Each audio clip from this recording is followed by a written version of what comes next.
Hello friends, मेरे स्पामिस्ट्री and astrology video channel पे आपका स्वागत है।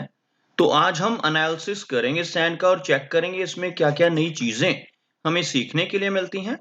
तो एज यूजुअल शुरू करूंगा फिंगर्स के एनालिसिस से। उसके बाद चेक करेंगे फिंगर्स की सेटिंग को एंड माउंट्स को, और सबसे लास्ट में हम चेक करेंगे लाइंस को। इस तरह से पूरे हैंड का जो एनालिसिस हम कंप्लीट करेंगे। तो चलिए मैं शुरू करने जा रहा हूँ, साथ साथ ड्रॉ करता जाऊंगा आपके लिए ताकि आपको समझने में कोई दिक्कत ना हो। दोस्तों, वीडियो शुरू करने से पहले आपको बताना चाहूंगा, यह जो नंबर है, यह आपकी स्क्रीन के ऊपर नजर आ रहा है, यह मेरा व्हाट्सएप नंबर है। अगर आप भी अपने हाथ की वीडियो बनवाना चाहते हैं या फोन कंसल्टेशन लेना चाहते हैं तो उस व्हाट्सएप नंबर पर मैसेज सेंड कर सकते हैं। तो आप यहाँ पर देख सकते हैं इनकी जो हथेली है कुछ इस तरह से एक स्क्वायरिश शेप बनाती हुई नजर आ रही है, जो इंडिकेट करती है एक हार्ड वर्किंग टाइप की नेचर को। और अगर इनकी फिंगर्स को चेक किया जाए तो फिंगर्स काफी अच्छी लंबाई में नजर आ रही हैं। फिंगर्स के बीच में कुछ हल्के गैप यहाँ पर नजर आ रहे हैं, खास तौर पर इनकी गुरु फिंगर और शनि फिंगर के बीच में यहाँ पर क्लियर गैप नजर आ रहा है। इस तरह के गैप्स का होना इंडिकेट करता है कि नेटिव काफी ज्यादा इंडिपेंडेंट नेचर का रहेगा। ऐसे व्यक्ति अपनी मनमर्जी के मालिक होते हैं और लाइफ में किसी के प्रेशर में रहकर काम कर पाना इनके लिए काफी मुश्किल रहता है।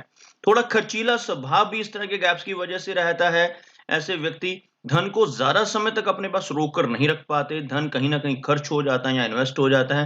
तो इस तरह की दिक्कतें भी ऐसे नेटिव को लाइफ में सहन करनी पड़ सकती हैं। फिंगर्स की लंबाई की अगर हम बात करें तो इनकी इंडेक्स फिंगर यानी कि गुरु फिंगर काफी अच्छी लंबाई में नजर आ रही है। अगर हम इसको कंपेयर करते हैं सूर्य फिंगर के मुकाबले तो यह सूर्य फिंगर से भी ज्यादा लेंथ में है। इस फिंगर का अच्छी लंबाई में होना नेटिव को नॉलेजेबल बनाता है, स्पिरिचुअल टाइप की नेचर रहती है। ऐसे व्यक्ति के भीतर काफी अच्छी और स्ट्रांग लीडरशिप क्वालिटीज भी रहती हैं, और साथ ही साथ स्पिरिचुअलिटी की तरफ ऐसे नेटिव का झुकाव काफी ज्यादा रहता है। धर्म कर्म के काम करना, सोशल वर्क जैसी चीजों में भी ऐसे नेटिव की इन्वॉल्वमेंट ज्यादा रहती है। बात करते हैं इनकी शनि फिंगर की। तो आप देख सकते हैं बिल्कुल स्ट्रेट शनि फिंगर, हल्का सा इन दोनों फिंगर्स का झुकाव एक दूसरे की तरफ होते हुए भी नजर आ रहा है, जिसकी वजह से थोड़ी वैराग्य की भावना भी ऐसे नेटिव के भीतर रहती है। शनि फिंगर का अच्छी लंबाई में होना और शनि फिंगर का स्ट्रांग होना इंडिकेट करता है कि ऐसे व्यक्ति काफी ज्यादा मेहनती नेचर के होते हैं, हार्ड वर्किंग होते हैं, और अपनी इन्हीं क्वालिटीज की वजह से लाइफ में अच्छी तरक्की कर पाने में भी कामयाब रहते हैं। बात करते हैं इनकी सूर्य फिंगर की। तो आप यहाँ पर देख सकते हैं मीडियम साइज की यह फिंगर नजर आ रही है, और यह फिंगर भी बिल्कुल स्ट्रेट है। काफी अच्छी क्रिएटिविटी और आर्टिस्टिक क्वालिटीज नेटिव के भीतर रहती हैं। एक अच्छा सोशल सर्कल बना पाने में भी ऐसे व्यक्ति कामयाब रहते हैं। अब देखते हैं इनकी मरकरी फिंगर को। तो यहाँ पर आप देख सकते हैं मरकरी फिंगर हल्का लो सेट है, लेकिन लंबाई में यह फिंगर कम नहीं है। लेंथ वाइज यह फिंगर अच्छी है, कम्युनिकेशन स्किल्स ऐसे नेटिव की अच्छे रहते हैं। लो सेट होने की वजह से थोड़ी सी शाई नेचर रहने की संभावनाएं भी बढ़ जाती हैं। ऐसे व्यक्ति जल्दी ओपन अप नहीं हो पाते, अपनी भावनाओं को व्यक्त नहीं कर पाते। थोड़ा सा शर्मीला स्वभाव भी ऐसे व्यक्ति का रहने की संभावनाएं इस फिंगर के लो सेट होने की वजह से रहती हैं। तो चलिए आगे बढ़ते हैं और चेक करते हैं इनके सभी माउंट्स को। उसके बाद हम चेक करेंगे इनकी सभी रेखाओं को भी। तो यहाँ पर अगर मैं एक लाइन ड्रॉ करता हूं तो कुछ इस तरह की एक रेखा बनकर सामने आ रही है, जिसमें आप देख सकते हैं इनका जो मरकरी माउंट है लो सेट है, जबकि इनका सूर्य और शनि माउंट दोनों काफी अच्छे नजर आ रहे हैं। और इनका जो बृहस्पति माउंट है वो यहाँ पर मीडियम सेट है, बहुत ज्यादा इसको हम वीक भी नहीं कह सकते। बृहस्पति माउंट के ऊपर आप देखेंगे एक बहुत अच्छा गुरु वलय बनता हुआ नजर आ रहा है, जिसको हम रिंग ऑफ सोलोमन कहते हैं। इस तरह का यह अर्ध चंद्रमा की जो आकृति होती है, इसको रिंग ऑफ सोलोमन गुरु वलय पामिस्ट्री की लैंग्वेज में कहा जाता है। इस तरह का चिन्ह यहाँ पर होना बहुत ही पॉजिटिव माना जाता है। ऐसे व्यक्ति की नॉलेज बहुत अच्छी रहती है, स्पिरिचुअलिटी का लेवल बहुत स्ट्रांग होता है। ऐसे नेटिव मिडिल एज तक पहुंचते पहुंचते काफी ज्यादा स्पिरिचुअल हो जाते हैं। जैसे यहाँ पर आपको यह गुरु वलय नजर आ रहा है, उसके साथ साथ यहाँ पर एक रेखा आपको नजर आ रही होगी कुछ इस तरह की। इस रेखा को हम विद्या रेखा का नाम देते हैं। विद्या रेखा हाथ में मौजूद है, गुरु वलय है, तो बहुत ही नॉलेजेबल पर्सनैलिटी इनकी रहेगी। मिडिल एज यानी कि लगभग 40 के आसपास की तक पहुंचते पहुंचते ऐसे व्यक्ति स्पिरिचुअल माइंडेड हो जाते हैं। धर्म कर्म के काम करना, सोशल वर्क करना, समाज सेवा और ऐसे बहुत से और कामों में भी ऐसे नेटिव की इन्वॉल्वमेंट रह सकती है। उसी के साथ-साथ आप देख सकते हैं यहाँ पर आपको एक बुद्धाज़ाई का चिन्ह भी नज़र आ रहा होगा। इस तरह का जो आँख जैसा एक आकृति आपको यहाँ पर बनती नज़र आ रही है, इसको हम बुद्धाज़ाई कहते हैं। बुद्धाज़ाई का यहाँ पर बनना इंडिकेट करता है कि नेटिव की सिक्स्थ सेंस भी बहुत स्ट्रॉन्ग रहेगी। छठी इंद्री जिसको हम कहते हैं, आने वाली घटनाओं का पूर्वानुमान लगा पाना। कुछ भी अच्छा या बुरा खुद के साथ होने वाला है या अपने किसी खास रिलेटिव या मित्र के साथ होने वाला है, उसके बारे में भी ऐसे व्यक्ति पहले से ही भांप लेते हैं। तो ऐसी खूबियाँ ऐसे व्यक्ति के भीतर रहती हैं। ओवरऑल प्रोग्रेस लाइन्स कुछ नज़र आ रही हैं हमें यहाँ पर। इस तरह की रेखाएँ जो नीचे से ऊपर की तरफ चल रही हैं इनके गुरु माउंट की तरफ, इनकी वजह से नेटिव की प्रोग्रेस लाइफ में अच्छी रहती है। और आप यहाँ पर देखेंगे कुछ ऐसी आड़ी रेखाएँ और हैं जिन्हें हम लाइन्स ऑफ सिम्पैथी कहते हैं। तो काफ़ी सिम्पैथेटिक टाइप की पर्सनैलिटी इनकी यहाँ पर हम देख पा रहे हैं। शनि की बात की जाए तो शनि माउंट यहाँ पर फ्लैट नज़र आ रहा है। शनि फिंगर की लंबाई काफ़ी अच्छी है, शनि माउंट हाई सेट है। फ्लैट माउंट होने की वजह से मेहनती नेचर रहेगी, थोड़ी मेहनत इनको अधिक करनी पड़ सकती है लाइफ में और अपने कंफर्ट ज़ोन से निकलकर काम ऐसे व्यक्ति को करना पड़ता है।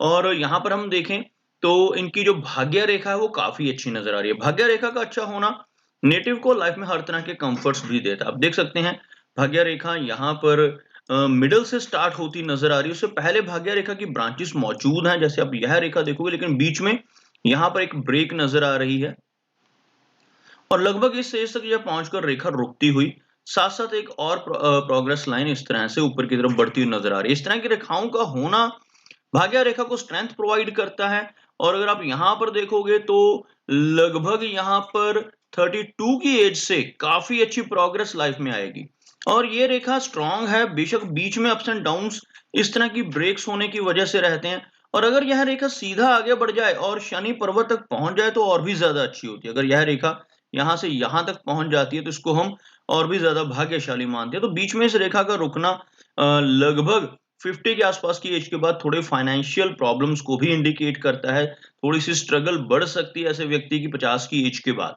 तो ओवरऑल इस भाग्य रेखा का होना इनके लिए बेनिफिक रहेगा। लाइफ में काफ़ी अच्छा धन भी इनको मिलेगा भाग्य के बल पे। अब आगे बात करते हैं इनके सूर्य पर्वत की।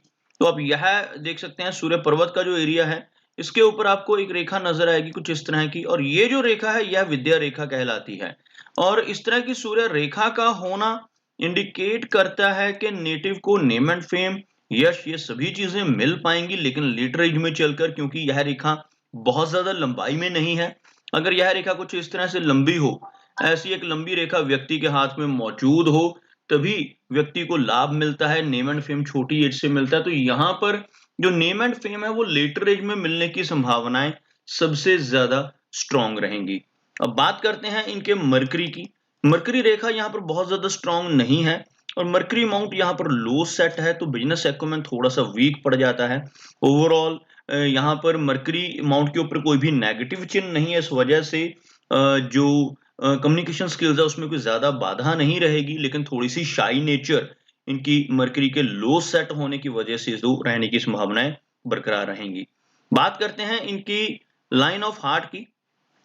आप देख सकते हैं हार्ट की लाइन कुछ इस तरह से आगे बढ़ रही है और इसमें से एक ब्रांच इस तरह से बाहर की तरफ निकलती हुई इस तरह का चिन्ह जो बनता है, इसको हम विष्णु सिंबल कहते हैं और विष्णु सिंबल का हथेली पर बनना दर्शाता है कि ऐसे व्यक्ति की लाइफ में काफी अच्छी तरक्की जरूर होती है और ऐसे व्यक्ति अगर ईमानदारी पर चलते रहें और कोई भी गलत कार्य ना करें, किसी भी अनफेयर मीन से धन कमाने की कोशिश ना करें, तो लाइफ में बहुत अच्छी तरक्की ऐसे नेटिव को जरूर देखने को मिलती है।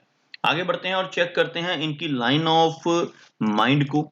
माइंड की लाइन की अगर हम बात करें तो माइंड की लाइन काफी अच्छी नजर आ रही है कि लंबी मस्तिष्क रेखा है, इसमें से एक ब्रांच निकलकर ऊपर की तरफ बढ़ती हुई, कोई भी रेखा मस्तिष्क रेखा से निकलकर ऊपर की तरफ बढ़े, जैसे यहाँ पर आप देखोगे इस तरह की रेखाएं, और ये जो ब्रांच है नीचे से ऊपर की तरफ चलती हुई, इस तरह की रेखाओं को प्रोग्रेस की लाइंस कहा जाता है और ऐसे व्यक्ति अपने शार्प माइंड की वजह से लाइफ में तरक्की करते हैं जिनकी मस्तिष्क रेखा से ऐसी ब्रांचेस ऊपर की तरफ चलती हैं।